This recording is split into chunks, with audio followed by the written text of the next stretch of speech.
안녕하세요. 저는 인터넷 쇼핑몰로 여성 캐주얼 룩을 판매하고 있는 30대 후반 여자입니다.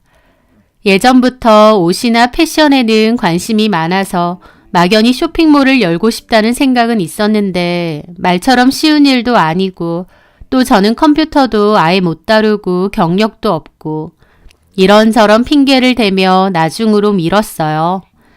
그러다가 어떤 일을 계기로 쇼핑몰 창업을 하게 되었는데요. 어떤 일이든지 막상 닥쳐보면 다 하게 돼 있는 것 같습니다. 능숙하진 않아도 차근차근 하나씩 배우면서 일을 시작했고 시행착오도 많았지만 벌써 4년차가 된 지금은 안정적인 매출과 더불어 꾸준히 찾아주시는 단골 고객도 제법 있으니까요. 4, 5년 전만 해도 제가 일을 하게 될 거라고는 생각 못했습니다. 저는 아이 둘을 키우는 전업주부였는데요. 13년이 넘는 결혼 생활을 이어오면서 주부로 지냈고 다시 사회생활을 시작한다는 건 그저 생각만 했었습니다. 아이들도 어느 정도 컸으니 막연하게 나도 일을 시작해야겠다 싶으면서도 또 한편으론 내가 굳이 일하지 않아도 살림은 그럭저럭 굴러가고 또 내가 이제 와서 무슨 일을 시작하겠나 싶은 막연한 두려움도 있었죠. 결혼 전에는 한 시각 디자인 회사에서 사무직 일을 했었는데요. 단순 사무일이었다 보니 이제 와서 그게 경력이 되지도 않을 뿐더러 나이도 있고 애도 있다 보니 일반 회사 취업은 거의 불가능할 거라는 생각마저 들더라고요. 그러면 창업밖에 없는데 이왕 창업을 할 거면 내가 정말로 하고 싶었던 걸로 하고 싶다는 생각을 했습니다. 내가 뭘 잘할 수 있을까, 뭐가 관심이 많을까 고민해 보니까 옷이더라고요. 전부터 막연하게 내 쇼핑몰을 열어보고 싶다는 생각도 했었고요. 하지만 현실적으로 너무 준비할 것도 많고 골치도 아파서 그 생각은 고이 접어뒀었습니다. 그러다가 영원히 평온할 줄 알았던 제 결혼 생활이 깨지면서 저도 제 나름대로 홀로 서기를 준비해야 된다는 걸 절실히 깨달은 거죠. 연애 2년, 결혼 생활 13년, 도합 15년 동안 남편과 가장 가까운 사이로 지내면서 남편이 저를 배신할 거라곤 생각 못했던 것 같습니다. 어쩌면 내 남편은 절대 한눈 팔지 않을 거라고 막연하게 믿었던 제가 어리석었을 수도 있고 너무 순진했던 것 같기도 해요. 언제나 배우자를 의심하고 살라는 건 아니지만 나한테도 그런 일이 있을 수 있다는 건 염두에 두고 살았어야 되는데 말이죠. 전혀 예상치 못했기에 더 청천벽력처럼 느껴졌던 것 같습니다. 남편이랑 바람이 났던 여자는 속눈썹 연장이나 눈썹 시술을 해주는 뷰티샵 원장이었습니다. 남편은 눈썹 숱이 너무 적어서 인상이 흐릿해 보인다고 평소 컴플렉스가 있었는데 아는 형이 눈썹 시술을 받았다고 했고 그 뷰티샵을 소개해줬대요. 남편은 당장 예약하고 눈썹을 받고 왔는데 제가 보기엔 무슨 김 2장 붙여놓은 것 마냥 좀 어색하기도 한데 본인은 대만족하더라고요. 저는 어쨌든 잘하고 왔다고 하면서 거기가 어디냐고 물어봤었습니다. 남편이 위치를 말해줬는데 저도 아는 건물이더라고요. 저희 집에서 10분 정도 걸리는 위치에 있는 곳인데요. 그 건물 1층에 빵집이 있고 그 빵집 때문에 저도 몇 번 가봤던 곳이었죠. 아, 그 건물 2층에 뷰티샵이 있었구나 하고 말았습니다. 그러던 어느 날 저는 마트에서 장을 보고 돌아왔는데 일찍 퇴근한 남편은 방에서 누군가랑 통화를 막 하면서 낄낄대더라고요. 사주시면 맛있게 먹죠. 뭐든지 감사히 먹겠습니다. 남편은 몹시 들뜬 목소리였습니다. 그런 목소리는 정말 오랜만에 들어본 것 같아요. 누가 남편에게 밥을 산다고 했던 것 같은데 누구길래 저렇게 신나 보일까 싶었죠. 그렇게 제가 방 안으로 들어가니 남편은 의자에 앉은 채 책상 위에 다리를 올려놓고 신나서 통화를 하다가 제가 들어가니 놀라서 자빠질 뻔 하는 겁니다. 제가 밖에 있는 줄 몰랐던 것 같았죠. 남편은 급하게 다음에 연락드린다면서 전화를 끊었습니다. 언제 왔어? 인기척도 없이 들어와. 뭘 인기척이 없어. 평소처럼 들어왔구만. 누구야? 어? 저는 힐끗 보니까 통화가 꺼진 폰에는 뷰티샵 원장이라는 화면이 떠 있는 겁니다. 저는 깜짝 놀랐죠. 당신 눈썹 해준 그 원장하고 지금 통화한 거야? 그 원장이 당신한테 밥을 산다고? 실은 내 눈썹 잘 됐다고 우리 회사에서도 소개해달라는 사람들이 좀 있었거든? 그래서 사람 소개 많이 해준다고. 아무리 그래도 그렇지. 당신 유부남인 건 몰라, 그 여자는? 알지. 왜 몰라. 근데 무슨 밥을 사겠대. 진짜 산다는 게 아니라 그냥 말만 그렇게 하는 거야. 아니던데? 되게 구체적으로 얘기하는 것 같던데? 뭔 소리해. 그리고 밥 먹으면 뭐. 내가 뭐 딴 뜻이라도 있어서 그래? 하면서 괜스레 발끈하더라고요. 저는 남편을 흘기며 말했습니다. 괜한 오해받을 짓 하지 마라. 내가 지켜본다. 뭔 오해. 당신이야말로 말 함부로 하지 마. 방귀 낀 놈이 성낸다고 남편은 지가 더 성을 내더니 자리를 피하더라고요. 너무 황당했죠. 주변에 물어보니 소개해 준 건 알겠는데 무슨 개인적으로 따로 밥까지 먹는다는 건가요? 그 원장이라는 여자도 황당하고 그걸 좋다고 헤헤거리는 남편도 이해가 안 되더라고요. 솔직히 기분은 좀 안 좋았지만 그냥 넘어갔습니다. 남편은 원체 부침성 좋고 넉살 좋은 사람이었어요. 원래 성격이 그렇기 때문에 더욱 별 생각 안 했던 것 같습니다. 그런데 그 후에 저는 우연히 남편의 카드 명세서를 확인하게 되었는데요. 기절 초풍할 뻔했습니다. 남편은 월급 중 저한테 생활비로 280만 원을 주고 나머지는 본인이 씁니다. 자기의 개인 프라이버시니까 본인이 따로 쓰는 돈에는 터치를 하지 말아달라 하더군요. 그래서 알겠다고 했고 제가 알기로는 남편이 따로 쓰는 카드값이라고 해봤자 50만 원 안팎이었습니다. 그런데 제가 우연히 보게 된 명세서에는 50이 아니라 500만 원이 찍혀 있는 거예요. 내가 잘못 봤나 싶어서 눈을 씻고 봐도 500이 맞더라고요. 도대체 뭘 샀지 싶어서 봤는데 목록이 전부 백화점, 미용실, 피부과. 그걸 보는데 머리로 망치를 얻어맞은 듯 하더라고요. 남편이 백화점 다니고 미용실 다니면서 이 돈을 썼을 리는 없고 그렇다고 제가 이걸 쓴 것도 아니니까요.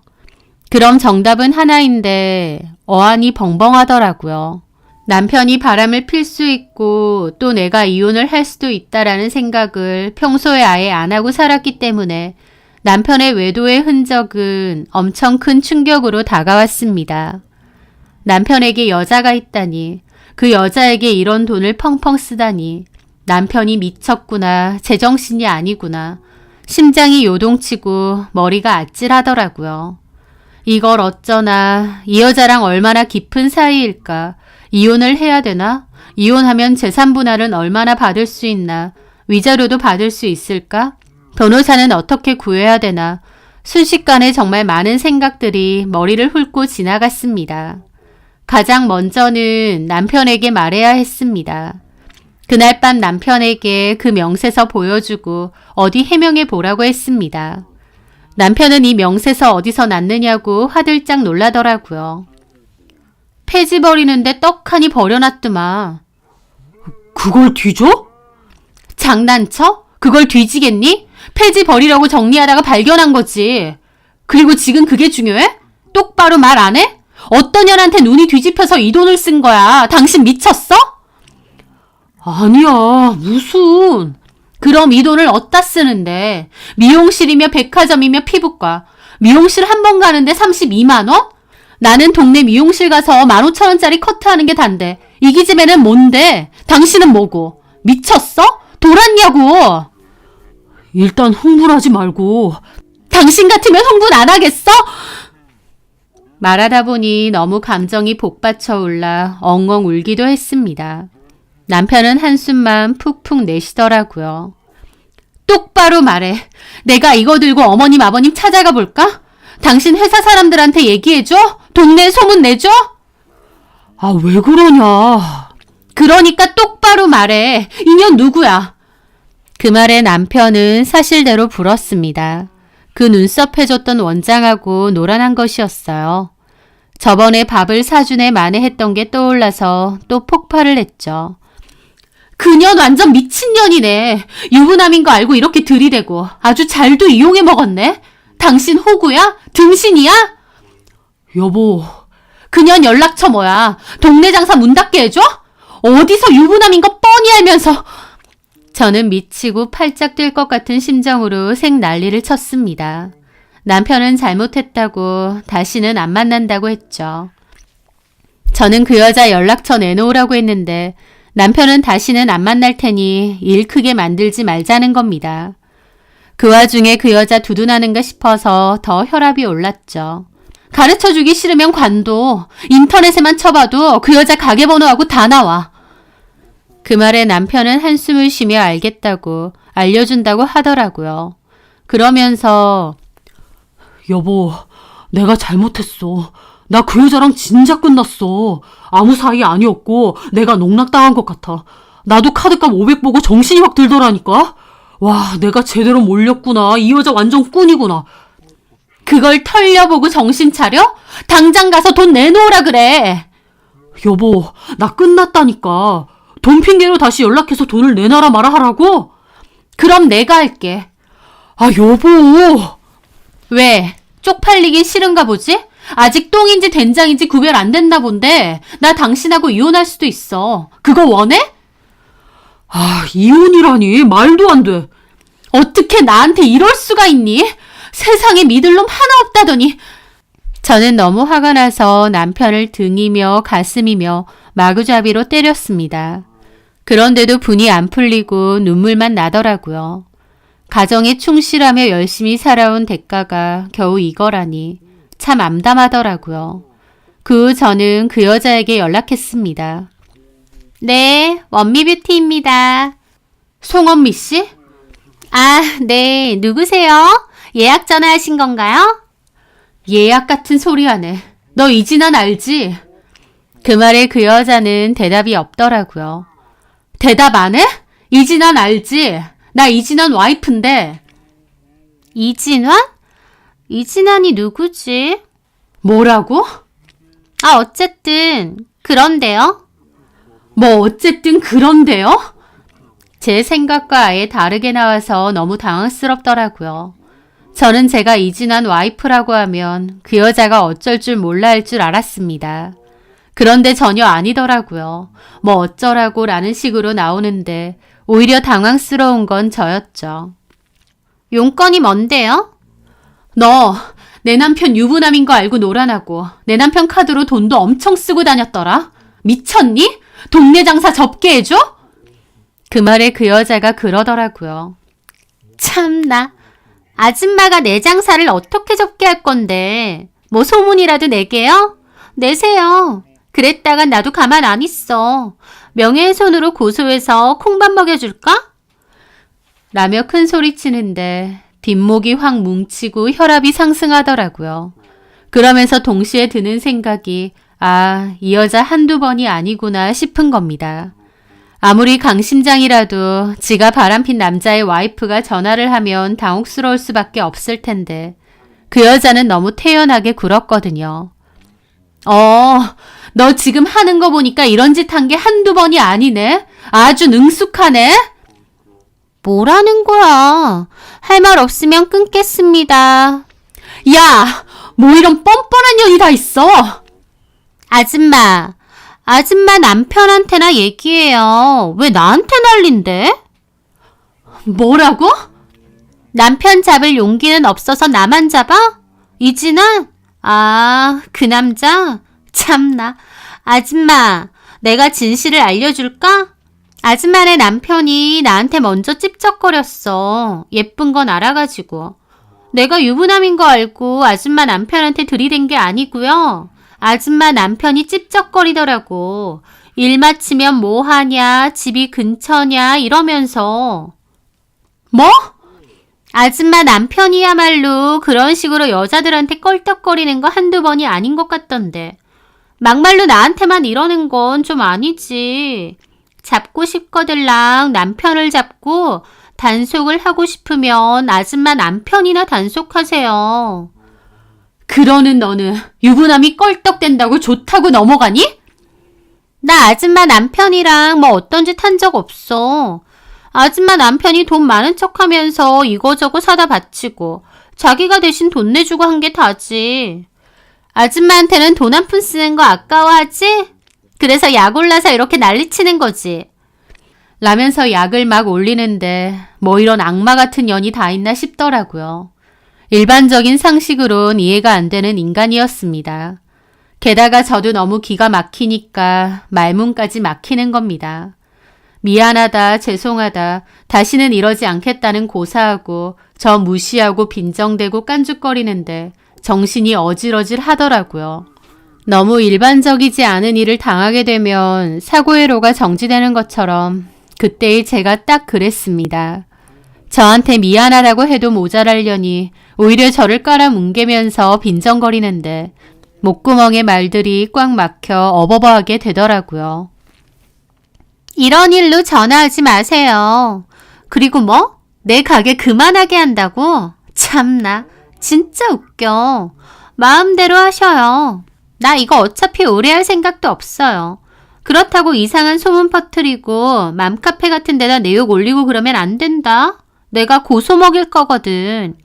그러니까 해보고 싶으면 어디 해보세요. 그렇게 전화를 끊었습니다. 전화가 끊긴 후에도 너무 기가 막혀서 입이 안 다물어지고 멍하더라고요. 살다 그런 일은 처음 겪어봤습니다. 제가 살면서 겪은 일 중에 가장 황당하고 기막히고 살떨리는 일이 아니었나 싶어요. 저는 너무 화가 나서 다시 전화를 하고 싶은데 손이 너무 심하게 떨려서 전화가 안 되는 겁니다. 너무 분통 터지고 기막혀서 소리를 막 지르며 울었어요. 왜 남편놈 때문에 내가 이런 일을 당해야 되나 싶고 진짜 속 안에서 살기가 올라오더라고요. 저는 남편에게 전화해서 소리를 질렀습니다. 니랑 바람핀 그년이 나한테 뭐라고 했는 줄 아느냐고요. 너 때문에 내가 지금 무슨 수모를 겪은 줄 아느냐고. 네가 직접 들어보라고 녹음 파일 보낸다고 했습니다. 사실 그 여자와 통화 내용은 녹음을 다 해놨거든요. 증거로 쓰기 위해서요. 저는 남편에게 그걸 보냈는데 남편이란 인간은 더 뻔뻔스러웠습니다. 남편은 제가 당한 수모는 안중에도 없고 그 와중에 변명만 했거든요.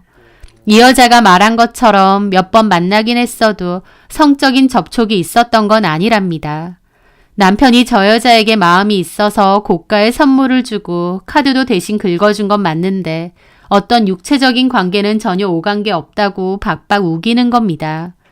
제가 지 상간녀한테 이러한 수모를 당했는데 그러든가 말든가 자기는 육체적인 외도는 저지른 게 아니라고 우기는데 진짜 만정이 다 떨어지더라고요.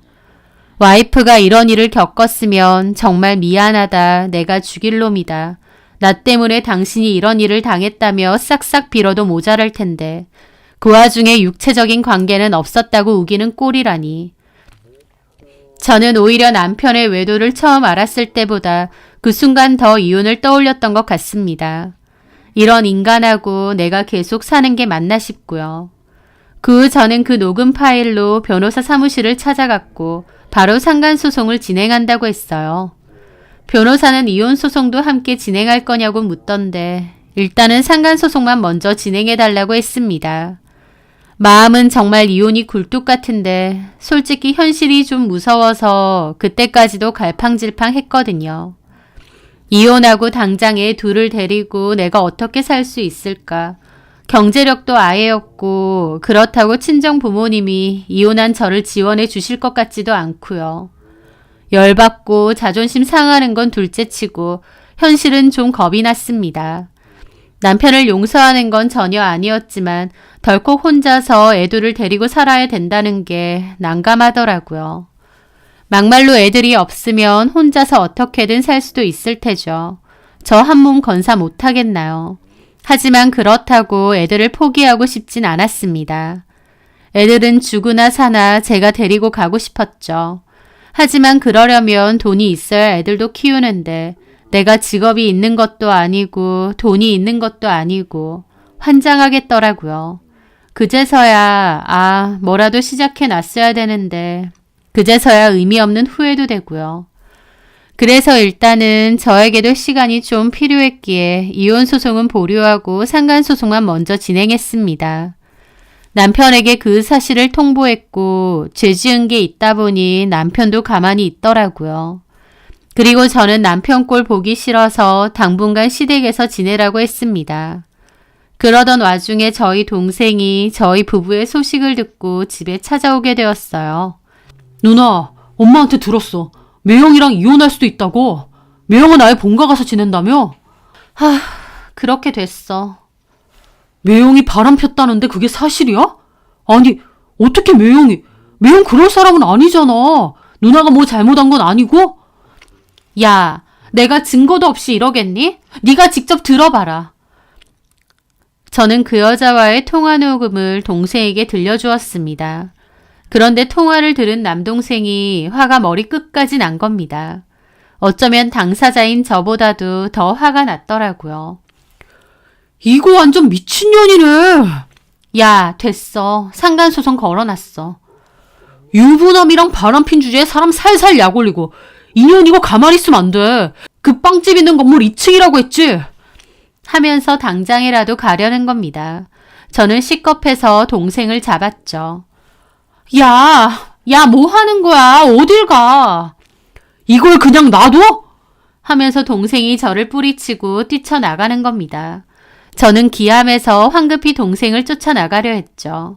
제 동생은 예전부터 불의를 보면 못 참기도 하는 데다 다혈질이기도 합니다.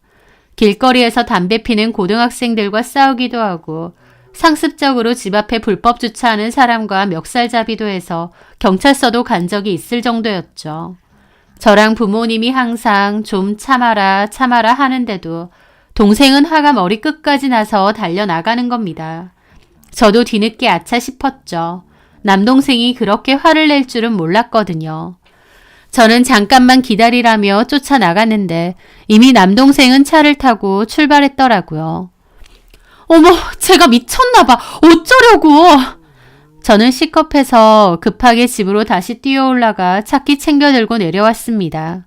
그리고 급하게 차를 몰고 그 여자의 가게로 갔죠. 솔직히 저라고 당장 그 여자 가게 쫓아가서 머리끄덩이 안 잡고 싶겠나요? 하지만 제가 그 여자를 건드리면 오히려 역으로 제가 폭행죄나 명예훼손에 걸릴 수도 있잖아요. 저도 그걸 모르는 게 아니고요. 게다가 제 담당 변호사님도 아무리 화가 나도 법으로 해결하지 직접적인 위해를 가하면 안 된다고 당부하셨습니다. 그런데 남동생이 그 녹음을 듣고 저렇게 튀어나갈 줄 몰랐어요. 저는 급하게 주차를 하고 뛰어 올라갔는데 그 뷰티샵은 반투명 유리라서 안이 보이진 않았습니다. 하지만 안에서 고성이 오가는 소리는 어렴풋이 들리더라고요. 헐레벌떡 문을 열고 안으로 들어가 보니 그 뷰티샵 안에서는 남동생과 그 여자가 언성 높여 싸우고 있더라고요. 저는 그날 그 여자 얼굴도 처음 봤습니다. 미쳤어요? 당신 뭔데? 경찰 부를까? 야, 인생 똑바로 살아. 어디서 들어온 것만 배워가지고. 너네 부모는 너 이런 거 다 아냐? 뭐가 어째? 이 새끼가... 이 새끼? 이게 진짜... 하면서 남동생이 옆에 있는 기물을 손으로 확 쓰러뜨렸습니다. 저도 기함하면서 달려 들어왔죠. 그리고 동생을 말렸습니다. 야, 참아. 똥이 더러워서 피하지 무서워서 피해? 그만 나와. 아줌마는 또 뭔데? 하면서 저에게 도끼 눈을 뜨더라고요. 그래서 저도 그랬습니다. 네가 바람핀 이진한 와이프다. 말끝마다 아줌마 하길래 대단하게 어린 년인 줄 알았더니 생긴 거 보니 그것도 아니네. 나이도 먹을 만큼 먹은 년이 그러고 사니? 경찰 부를까? 이거 영업방해 기물 파손이야. 뭐가 어째? 하면서 남동생이 또 눈을 부라리길래 제가 말렸습니다. 야, 그만해. 상대할 가치도 없다. 어디서 주워들은 건 있어가지고. 너 아직도 상간소송 소장 못 받았나 보다? 주둥이만 살아서 나불나불 거리는 거 보니? 상간소송? 기어코 나한테 소송을 걸었다고? 참나. 둘이 뭐 남매 이런 건가 본데. 네 동생 콩밥 먹게 해줘? 이 미친년이 어디서 입을 나불거려! 하면서 동생이 자꾸 위협을 가하려 했고 그 여자가 소리를 지르며 머리를 감싸면서 헐리우드 액션을 취하더라고요. 저는 남동생한테 그만 좀 하라고 하고 억지로 데리고 나왔는데 그 여자는 그 길로 바로 경찰 신고를 했나 보더라고요. 가게 안에 CCTV가 있는데 그것도 증거로 제출했다고 했습니다. 남동생과 저는 경찰서로 출석했는데 남동생은 무단으로 가게 안에 침입해서 난동 부리고 기물까지 파손을 한 데다 CCTV의 증거도 고스란히 다 남았기 때문에 경찰서에서 이건 범죄라고 왜 이런 짓을 벌이냐고 남동생에게 뭐라고 하더라고요. 저는 그 여자가 내 남편과 바람핀 상간녀이고 나를 약올리는 통화를 듣고 내 동생이 순간 이성을 잃고 그런 행동을 한 거다라며 상황을 열심히 설명했습니다. 경찰은 상황은 알겠지만 이런 짓은 벌이면 안 된다면서 기물 파손은 있지만 직접적인 폭행 사실은 없으니 적당히 합의를 보라고 하더라고요. 그런데 그 여자는 절대 선처 없다고 목청을 높였습니다. 제 동생을 반드시 콩밥 먹이겠다고 하면서요. 게다가 그 여자는 제 동생이 때리려고 했고 목숨의 위협까지 받았다느니 정신적으로 충격을 받았다느니 그런데 무슨 합의냐면서 온갖 오버를 다 했죠. 경찰서에서는 서로 잘한 거 없으니 합의로 좀 적당히 풀어라고도 했는데 그 여자는 절대 그냥 못 넘어간다. 여기서 그냥 넘어가면 자기는 검찰에 고발할 거라면서 생난리를 폈습니다. 진짜 대단한 미친년이더라고요. 그런데 문제는 남동생이 예전에 저희 집 앞에 불법 주차하는 사람하고 시비가 붙어서 경찰서에 온 적이 한 번 있었던 겁니다. 그랬기에 경찰서에서도 피해자가 저렇게 난리를 치고 합의가 안 되면 간단하게 넘어가지 못할 수도 있다는 겁니다. 그 여자는 제 동생 콩밥 먹일 거다 생난리 치는데 동생은 그때 대학교 졸업을 앞두고 있다 보니 취업도 해야 돼서 경미한 전과 기록이라도 남기면 안 됐습니다. 결국 이런저런 일 끝에 저는 그 여자와 합의를 해야 했어요. 제가 걸었던 상간소송을 취하하기로 하고 대신 동생 문제도 적당히 선처를 해준 걸로 끝내기로 했던 거죠. 동생이 파손한 기물만 변상해주고요. 너무 억울하지만 어쩔 수 없는 상황이었습니다. 어쨌든 동생이 잘못한 상황이었기에 결국 그렇게 마무리를 할 수밖에 없었습니다. 동생은 저한테 미안하다고 자기가 또 욱하는 성격 때문에 일을 그르쳤다고 하는데 저도 너무 속상했지만 풀죽은 동생을 보니 마음이 더 안 좋더라고요. 그래서 제가 그랬습니다. 아니라고. 나도 사실 법이고 뭐고 찾아가서 그년 면상도 한번 보고 난리도 한번 치고 싶었다고. 네가 대신 해줬으니 괜찮다고요. 다만 앞으로는 너무 감정적으로 행동하지 말라고 그랬죠. 제 동생도 저를 위해서 그래준 건데 동생을 나무라고 싶지는 않았습니다. 어쨌든 제일 쳐죽일 인간들은 제 남편이고 그 여자니까요. 어쨌든 저는 울며 겨자 먹기로 그 여자에게 걸었던 상간소송을 취하했습니다. 그 일만 생각하면 너무 억울해서 속이 갑갑해져 오고 뒷목이 뻣뻣해졌어요. 게다가 남편하고 이혼은 하지 않았는데 그때부터 제 결혼 생활은 지옥이 되었습니다. 한번 배우자가 외도를 저지르면 그 부부의 관계는 마치 깨진 도자기와 같다는 걸 그때 깨닫게 되었습니다. 얼기설기 대충 붙여놔서 다시 모양은 도자기일지언정 조그마한 충격만 가해져도 다시 와장창 부서지는 깨진 도자기요. 저는 남편을 끊임없이 의심했고 남편과 저는 끊임없이 다퉜습니다. 남편은 제가 숨 막힌다고 했고 저는 늘 남편이 너무 의심스러워 미칠 것 같았어요. 의부증이라도 생긴 것 같았죠. 남편은 지도 괴로우니 어쩌니 했지만 가장 괴롭고 힘든 건 저였습니다. 저라고 남편을 끊임없이 의심하고 괴로워하고 싶겠나요? 그런데요, 어느 순간 정신이 확 들었습니다. 제 처지와 상황을 객관적으로 깨달은 거죠. 아, 나는 남편을 용서할 수도 없고 지금의 결혼 생활은 언제 깨질지 모르겠구나. 그러면 내가 울고불고 신세 타령만 하고 있을 게 아니라 이혼하고도 내가 살 길을 지금이라도 찾아야 하는구나 라는 것을 말이에요. 아이들을 위해서라도 정신 차려야겠더라고요. 사실 저도 다른 게 아니라 경제력이 없어서 이혼을 못한 거잖아요. 그래서 지금은 내 경제력을 키워야겠다. 이혼하고서도 아이들을 키우며 살 수 있는 기반을 마련해야겠다라는 생각이 들었습니다. 그렇게 내가 뭘 할 수 있을까 열심히 고민하다가 생각해낸 것이 의류 쇼핑몰이었던 겁니다. 사실 쇼핑몰 창업에 대한 지식이 전무하고 뭔가를 해야 될지조차도 몰랐습니다. 하지만 누구에게나 처음은 있지 않느냐, 조금씩 해보자 마음을 먹었죠. 그렇게 저는 쇼핑몰 창업에 관한 책도 읽고 유튜브 강의도 들으면서 준비를 했습니다. 그런 쪽으로 목표가 생기니 남편에게도 집착은 좀 덜하게 돼서 마음도 훨씬 낫더라고요. 그렇게 저는 천천히 홀로 서기를 준비했습니다. 시간은 많으니까 서두르지 말고 천천히 많이 공부하고 많이 준비하자. 그 생각을 참 많이 했던 것 같아요.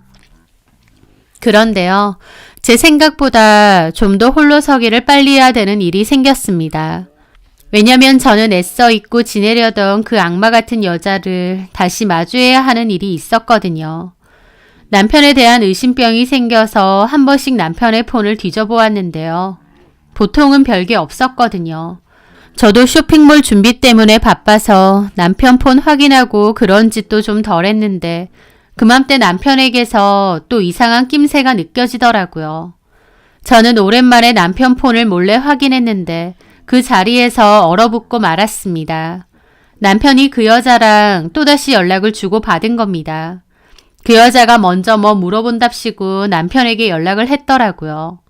남편이란 인간도 그 난리를 겪었으면 그 여자 번호를 차단하던지 아니면 설령 연락이 왔어도 끊어내야 되는데 정신 못 차리고 좋다고 답장을 하고요. 그랬더니 그 여자가 오빠, 그때 와이프 때문에 많이 힘들었지? 네가 더 힘들었지. 나는 힘든 건 없었어. 그 이후로 바가지 많이 안 긁어? 그렇긴 한데 어쩔 수 있냐? 내가 위로주 한번 사줄 테니까 놀러 오던지. 에이, 그러다가 괜히 걸리기라도 하면 너도 곤란하지. 난 괜찮아. 그때 갑자기 오빠 와이프가 난리치는 바람에 우리 마지막 인사도 제대로 못했잖아. 우리 진짜 그런 사이 아닌데. 그러면 내가 시간 봐서 한번 갈게. 이런 식으로요. 그리고 그 후에 정말로 한번 따로 봤는지. 오빠 선물 고마워. 다음에 오빠 눈썹도 해야 되면 그땐 공짜로 해줄게. 나도 만나서 너무 좋았어. 또 연락해도 될까? 응. 이렇게 마지막 톡을 보냈더라고요. 그걸 보는데 너털 웃음이 나오는 겁니다. 사람이 너무 어이가 없으면 오히려 웃음이 나온다는 것을 그때 깨달았어요. 저는 정말 실성한 사람처럼 한참을 웃었습니다. 내가 여태까지 뭘 한 건가 싶더라고요. 저는 남편의 외도를 겪었음에도 이혼을 선택하지 않았고 그 후로 너무 힘든 나날을 보내야 했습니다. 남편은 처음에야 싹싹 빌었지 나중에는 자기가 더 힘들다는 식으로 뻔뻔하게 나왔고요. 이혼하지 않고 같이 살기로 했으면 사람을 믿어야지 왜 사람을 못 믿고 괴롭히느냐고 했던 인간이 이제는 다시는 그런 짓 안 한다고 했던 인간이 아주 버젓이 그 여자랑 또 만나고 있는 겁니다. 남편놈이 또다시 저를 배신했다는 것도 너무 열받지만 이 상간녀가 나를 아주 개무시한다는 게 더 열받더라고요. 그때 제 동생 고소하면서 역으로 제가 합의해달라고 하고 선처를 구해야 되는 입장이 되었잖아요. 그랬다 보니 망할 것이 나를 완전 개무시하고 이러는구나. 내 남편은 돈줄 호구로 보이고 나까지도 등신으로 보는구나. 이가 바득바득 갈리더라고요. 저는 그 카톡을 본 순간 이번에는 뒤도 보지 않고 남편과 이혼하겠다 결심했습니다. 한번 걸린 거는 아이 생각해서 넘어갔다 치지만 또 걸렸는데 또 넘어간다는 건 제 자존심이 절대 허락할 수 없었습니다. 이혼을 무조건 할 건데 그냥은 못 넘어가겠더라고요. 저도 이번엔 어떤 식으로든 복수를 해야겠다고 다짐했죠. 저번 소송은 취하를 했지만 이건 새로운 외도고 새로운 증거니까 다시 소송을 걸어도 상관없었습니다. 그리고 혹시 추가 증거라도 더 있을까 싶어서 그 여자에 관해서 제 나름대로 더 뒤져보았습니다. 그 여자는 뷰티샵을 운영하다 보니 가게 홍보 SNS 계정에도 뒤져보면 뭔가 나오지 않을까 싶더라고요. 그런데 그 과정에서 알게 되었습니다. 그 여자가 결혼을 준비 중이라는 것을요. 자기 SNS 계정에다가 명품 반지 사진을 찍어서 올려놓고 세상에서 가장 예쁜 신부가 되어줄게 라고 적어놓은 겁니다. 옆에는 어떤 남자랑 같이요. 그 밑에 그 여자 지인들이 댓글로 곧 결혼하네. 미리 축하해 원미야. 반지 너무 예쁘다. 오빠 멋지네. 역시 건물주 아들. 이런 댓글이 있더라고요. 저는 그걸 보고 이 망할년이 곧 결혼한다는 것과 같이 사진을 찍은 상대 남자가 건물주 아들이라는 것도 알게 되었습니다. 게다가 그 여자도 허영심이 워낙 많고 자랑을 하고 싶었던 건지 너무 힘들면 가게 안 해도 된다고 말해주는 멋진 울 시어머니. 역시 건물주는 달라. 하지만 어머님, 저는 저희 고객님들이 너무 소중해서 이 일을 계속 해야 될 것 같아요. 며느리니까 월세는 받지 말아주세요. 이런 글도 올려놨더라고요. 그 밑에 또 시녀 같은 지인들이 건물주 시어머니 클래스 이런 식으로 댓글 달아놓고요. 저는 그걸 보고 알게 되었습니다. 아, 이 여자가 지 가게가 있는 그 건물주의 아들하고 결혼을 하는 거구나 라는 것을요. 본인이 자랑한답시고 주절주절 다 올려놓은 탓에 어렵지 않게 그 정보들을 얻을 수 있었죠. 저는 어디 두고 봐라 이를 바득바득 갈았습니다. 그리고 저만의 복수를 준비했죠.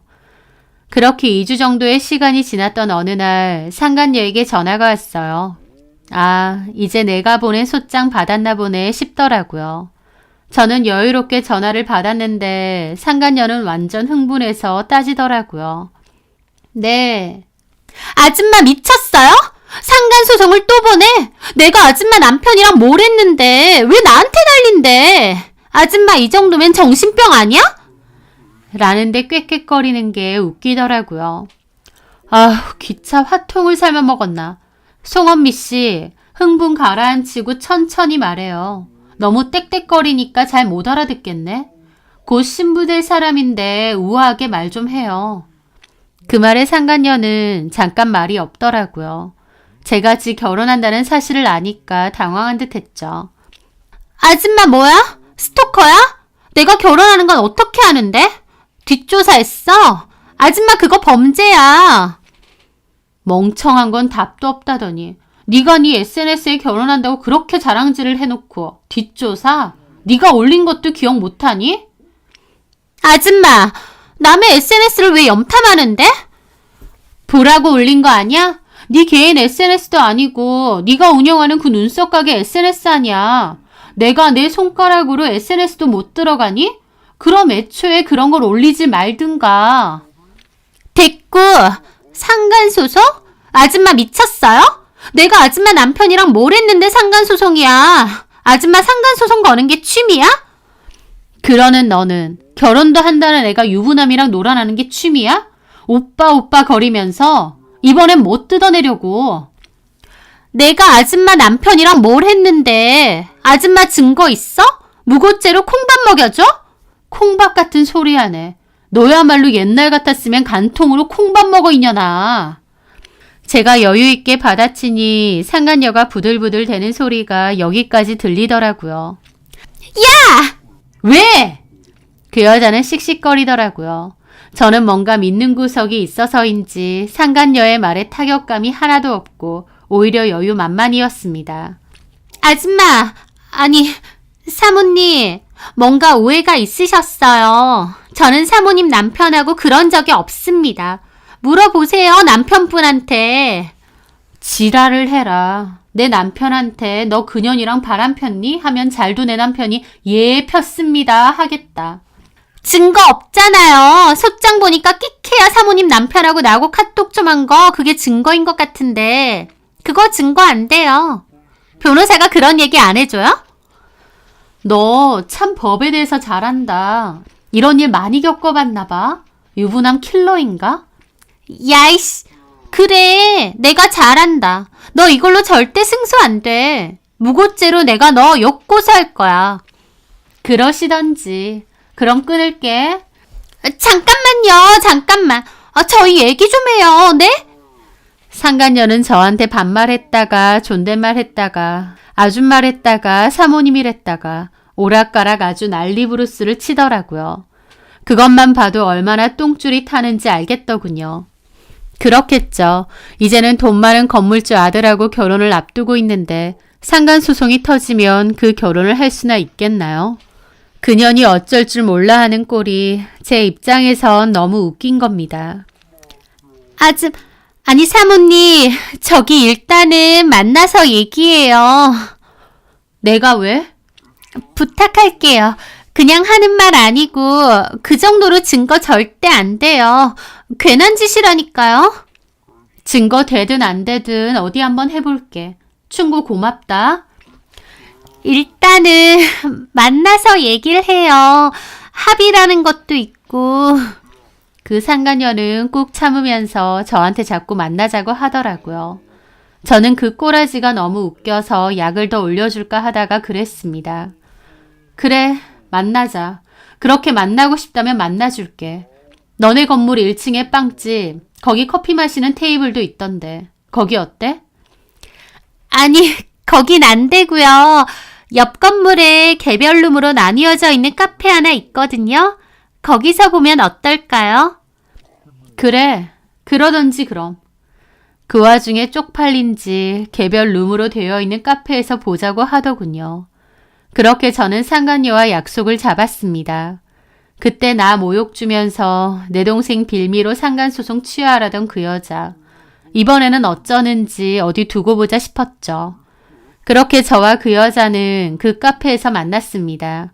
그 카페는 개별룸으로 나뉘어져 있고 각 칸은 커튼을 치고 들어가는 형식의 룸카페였어요. 저는 먼저 와서 그 여자를 기다리고 있었고 약속 시간에 맞춰 그 여자도 오더라고요. 이렇게 또 보네. 참 지겹다. 이번 소송 끝나면 다시는 안 보고 싶어. 그 여자는 저를 흘겨보면서도 일단은 지가 의리니까 참는 것 같더라고요. 뭔가 대단한 오해가 있으신 것 같아요. 저는 사모님 남편하고 그 어떤 육체적인 관계도 없었고요. 유부남한테 오빠 거리면서 술 먹자고 하고 따로 만나고 와이프 욕하고 그런 것도 다 바람이야. 꼭 둘이 침대에서 뒹굴어야 바람이 아니거든? 그냥 오빠 동생일 뿐이에요. 아, 그러시구나.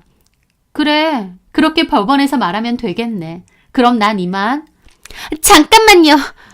그러면서 그 여자는 아랫입술을 꽉 깨물더라고요. 저한테 진심으로 미안하거나 용서를 구하려고 하는 건 없었고 그저 분한 것 같았습니다. 그 여자는 꾹 참는 듯한 표정으로 말하더군요. 서로 이런 일에 엮여봤자 좋을 거 없잖아요. 소송이 쉬운 것도 아니고 또 그런 일로 소송해봤자 서로 시간 낭비 아닌가요? 막말로 그쪽 패소 나오면 내 변호사비까지 물어줘야 돼요. 그리고 나도 그쪽한테 소송 걸 거고요. 그거 다 물 자신 있어요? 고양이 쥐 생각해주네. 알아서 할게. 걱정 마. 제가 뭔 말을 해도 타격이 없으니 그 여자 눈빛이 변하더라고요. 그리고 저를 빤히 보더니 확 달라진 목소리로 어디 마음대로 해봐. 아줌마, 상간소송 걸어놓으니까 뭐 다 된 것 같지? 아줌마 그래봤자 남편한텐 찍소리도 못하고 나만 갈구는 거잖아. 남편하고 이혼도 못하지? 쥐뿔 능력도 없어서. 내가 아줌마 남편 작정하고 꼬시려면 어쩌려고 이래? 이제야 본색 드러내네. 내 남편 작정하고 꼬시게 이미 꼬셨잖아. 아니, 안 꼬셔도 침 줄줄 흘리면서 술술 넘어오던데? 막말로 아줌마 같은 펑퍼짐하고 주름 자글자글한 마누라 보다가 나 같은 여자가 말 걸어주는데 아줌마 남편이라고 안 오케? 아줌마 남편은 남자 아니냐고. 지가 못나서 남편 뺏긴 주제에 왜 나한테 지랄인데? 저는 그 여자가 뭐라고 하든 그저 팔짱 끼고 가만히 쳐다봤습니다.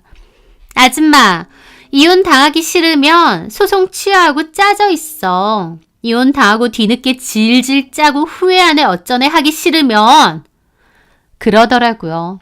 그 모습에 저는 웃음이 나왔습니다. 와, 무섭네. 진짜 무섭다. 그래, 짜져 있을게. 근데 너 누가 들으면 어쩌려고 이러니? 막말로 옆방에 너 아는 사람이라도 있으면 어쩌려고. 그 말에 그 여자 표정이 확 굳더라고요. 그러더니 당황한 얼굴로 커튼을 확 치고 옆칸 커튼을 확 여는 겁니다. 그러더니 삽시간에 얼굴이 새하얗게 질리더라고요. 왜냐면 거기에는 그 여자의 예비 시어머니와 예비 남편이 앉아 있었거든요. 네, 제가 불렀습니다. 그 여자 가게가 있는 건물의 주인이 그 여자 예비 시어머니라는 사실을 알게 되고 부동산을 통해서 연락을 했어요. 그리고 예비 며느리에 대해서 알고 싶으시면 여기서 기다려 달라고 했죠. 원래는 통화한 음성을 보내주려고 했는데 직접 보자고 한 김에 옆칸에 계셔라고 한 겁니다. 그 여자 예비 시모랑 예비 신랑은 차가운 눈빛으로 그 여자를 쳐다보더니 가방 챙겨 떠나려고 하더라고요. 그 여자는 식겁하며 예비 시모를 붙잡았습니다. 어머님, 이거 다 오해예요. 제가 다 해명할게요. 더러운 손을 어디 잡아! 하면서 확 뿌리치더라고요. 그 바람에 그 여자는 바닥에 휘청거리며 나자빠졌고요. 직업도 그저 그렇고 볼 거 없어도 인성 하나 좋은 줄 알고 며느리로 받아주려고 했더니 이게 네 본 모습이니? 너 내 앞에서 하던 거랑은 아예 다르더구나? 어머니, 그게 아니고요. 천박하기 짝이 없고 뭐? 유부남? 상간소송? 너네가 가만 듣자 하니까 이런 거에 아주 익숙해 보이던데 너 예전에도 이런 식으로 손님이랑 놀아놨니? 어머니, 아니에요. 저 그런 적 없어요. 말 한마디 한마디가 상스럽고 천박 그 자체. 어휴, 내가 큰일 날 뻔했네. 연기에 제대로 속을 뻔했어. 어머니, 저 여자가 상습적으로 저를 자꾸 고소하고요. 저 여자가 제정신 아니에요. 저를 일부러 음해하려고 하고. 작작해라. 네가 저 여자분 남편하고 놔둔 카톡 대화도 내가 다 봤다. 유부남인 거 뻔히 알면서 만나고 술 마시고 선물 받고. 네 기준에선 그게 바람이 아니니? 내 기준에선 너무 바람이다. 어휴, 세상에. 내가 이런 물건인 줄도 모르고 이거 안 놔! 그 어머님은 서슬퍼런 얼굴로 그 자리를 벗어나더라고요. 그 여자는 조용히 뒤따라가던 예비 신랑도 붙잡고 늘어졌습니다. 자기야, 잠깐만 내 말 좀. 손 놔라. 좋은 말 할 때. 유부남 손님이랑 여태까지 그렇게 놀아놨니? 자기야, 나 너무 억울해. 나 믿어줘. 내가 지금 다 들었는데 억울. 와, 너 진짜 바닥이다. 다시는 연락하지 마라. 그 남자는 그 여자를 뿌리치고 자기 어머니를 따라 나가더라고요. 솔직히 저랑 한 대화를 듣고 어떤 남자고 어떤 시어머니가 좋다 하겠나요? 본인이 본인 본색 다 드러낸 거죠. 저는 웃으며 그랬습니다. 어머, 정말 옆방에 누가 있었네. 그러게 말 좀 조심하지 그랬니? 네 그 밑바닥 인성 결혼할 때까지 잘 좀 감춰보지. 하긴 감춰진다고 감춰질 게 아닌가 보다. 그 말에 그 여자는 저 죽일 듯이 노려보더라고요. 그러면서 저한테 위협을 가하려고 하는 겁니다. 야, 너 진짜 죽고 싶어? 협박까지. 여기 CCTV도 있는데 상간소송에 이어 협박죄도 해줄까? 까불지 말고 상간소송 소장 날아가면 답변서나 제대로 쓰세요. 그렇게 저는 그 여자를 밀치고 그곳을 빠져나왔습니다. 그 여자가 그토록 공들인 결혼이 눈앞에서 물거품 되는 것을 보자 어찌나 통쾌하던지요. 게다가 그날의 대화는 모두 녹음을 해놨기 때문에 추가 증거로 제출까지 했습니다. 그 여자는 끝까지 성적인 관계는 없었다고 주장했으나 법원에서는 외도인 것으로 인정이 되었습니다. 그 여자가 유부남인 것을 충분히 인지하고도 만나자 하고 또 금품까지 받으면서 다음 만남도 기약했으니까요. 게다가 반성 없는 뻔뻔한 태도도 한몫했죠. 게다가 저는 이혼 소송과 더불어 남편에 대한 상간 소송도 함께 진행했습니다. 남편에겐 찍소리도 못하고 저한테만 난리치냐고 하던 그 여자. 아니요. 저는 남편도 전혀 넘어가줄 생각이 없었습니다. 게다가 상간 소송에서는 위자료 책정할 때 이혼의 유무도 크게 작용한다더군요. 외도로 인해 이혼을 하면 위자료도 더 높게 올라간다는 거죠. 저는 1년 반의 소송 끝에 남편과 그 여자를 상대로 한 소송에서 이겼고 이혼까지 마무리했습니다. 그 사이에 저는 시간을 아껴가며 제 쇼핑몰 창업을 위해 노력했습니다. 소송 때문에 오히려 스트레스가 심했기에 그럴수록 더 일에 매진하려고 했던 것 같아요.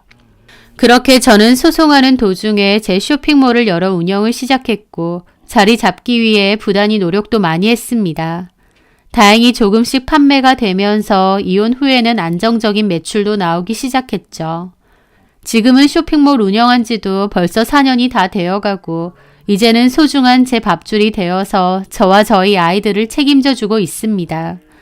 그때 그런 절박한 상황이 아니었다면 저는 계속 생각만 하고 일을 시작하지는 않았을 것 같아요.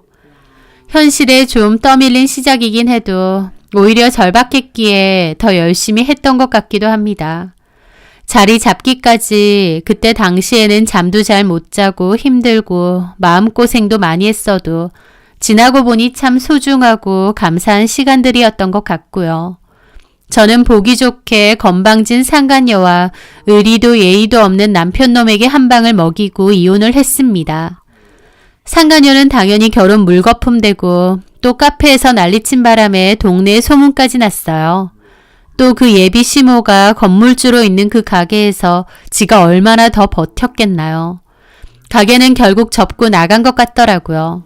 그리고 남편 역시도 저한테 이혼당하고 회사에까지 아름아름 소문이 났다고 했습니다. 그럼에도 뻔뻔하게 회사는 계속 다니는가 보던데 그 더러운 소문은 계속 남편을 따라다닐 겁니다. 저는 이혼 후 제일 열심히 하고 있어요. 힘들 때도 있고 매출이 떨어질 때도 있고 문제가 생길 때도 있습니다. 하지만 또 생각지도 못하게 제품이 잘 나갈 때도 있고 매출이 오를 때도 있고 걱정했던 문제가 잘 해결될 때도 있어요. 인생이라는 게 그렇듯 오르락 내리락 좋은 일과 안 좋은 일이 번갈아 오면서 그렇게 하루하루 열심히 살아가고 있습니다. 어쨌든 내 일을 하고 있다는 게 참 소중하고 감사할 때가 많아요. 남편 놈의 2번의 배신, 뻔뻔하고 파렴치했던 상간녀의 태도, 억울하게 상간소송을 취하했던 일, 그 모든 일들이 참 힘들었지만 그런 것들을 잘 견뎌냈기에 지금의 저는 좀 더 단단한 사람이 되지 않았나 싶기도 합니다.